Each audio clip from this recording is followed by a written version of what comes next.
Hi, and welcome to Brewtopia. Today we're in Houston, Texas, and you may be wondering, what does Houston have to do with world-class beer? Well, it's a unique place. It's the fourth largest city in the United States. It's got a lot of oil, a lot of telecommunications, and a lot of heat and humidity. And there's nothing better on a hot day than a good cold brew. So I'm going to take you on a Houston beer run, where we're going to go to the world-famous St. Arnold Brewery, the West Alabama Ice House, and the Eclectic Beer Can House. Did you say beer can house? I sure did. Let's go check it out. When one decides to undertake a quest, he must first seek inspiration at a church, temple, or shrine. And in my case, my quest for Brewtopia, there's no better place than here at the Beer Can House. Let's go take a look.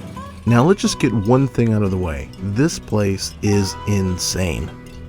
If you come looking for the Beer Can House, you'll have a hard time believing you're in the right place. You drive through a quiet neighborhood, and then halfway down the block, you see this. The Beer Can House is the work of one man, John Milkovich. He loved two things. He loved working with his hands and drinking beer. Today, the Beer Can House is owned by an art collective called The Orange Show, and Stephen Bridges is the lucky guy who's responsible for taking care of it.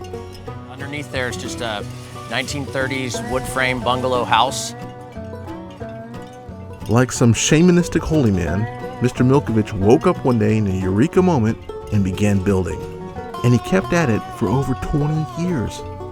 This saint, this great man, meticulously crafted everything you see out of beer cans. Holy Schmidt. It's estimated that there's about 50,000 beer can parts on there. So, Now, did he do all that by himself, or? pretty much his son, Ronnie, helped him with a lot of it towards the end. But for the most part, it was him every day. He was just one of those people who liked to get out and work in his workshop and make things. A mind-boggling figure. But when you're building a shrine, you have to sacrifice for the greater good. And for John Milkovich, that amounted to an average of a six-pack a day for 20 years. Did he have a favorite kind of beer? He said his favorite beer was whatever's on sale. Really? So he was a economical guy, to say the least. Universally, it's cheap beer. You know, it's a lot of people like coming here because it reminds them of the beer that they drank in high school that no longer exists. I mean, there's things up there like Pearl Light and Texas Pride, Old Heidelberg. It's kind of interesting to see. You can tell when different parts of the house were made by the beers that were on there. And there are miracles at work here. He was married, right? He was married. Okay, Yep. now how, I mean, if I started decorating my house like this, I mean, my wife would just disown me. She'd leave me right away. So how did that happen? You know, his son, Ronnie, told us that the greatest trick his dad ever pulled was talking his mother into letting him do the Beer Can House. You gotta understand, it was over a period of 20 years. She would go to work. She worked at the old Foley's department store downtown, and she would go to work during the day and come home, and there'd be a little bit more of the house covered in beer cans. And he started along the sides at the bottom, and every day a little bit more added.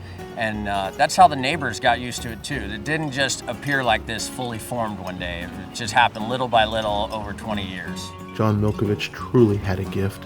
This is actually one of the great things about no zoning in Houston is this beer can house behind us. There's not a lot of cities and neighborhoods that this could happen in, but that's part of Houston's sort of do what you want to do, independent spirit.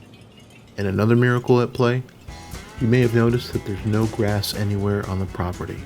He actually started with the yard. He told people he just got tired of mowing the lawn, so one day he started pouring concrete over the grass, and he laid it down in different patterns and put little marbles and trinkets and coins, and it's really sort of amazing pattern all throughout the yard. So basically, I mean, this is like the man's man. The guy, it's like he doesn't want to mow, he drinks beer, he sticks it on his house. Absolutely, he's a hero to a lot of people. Regretfully, Mr. Milkovich passed away in 1988.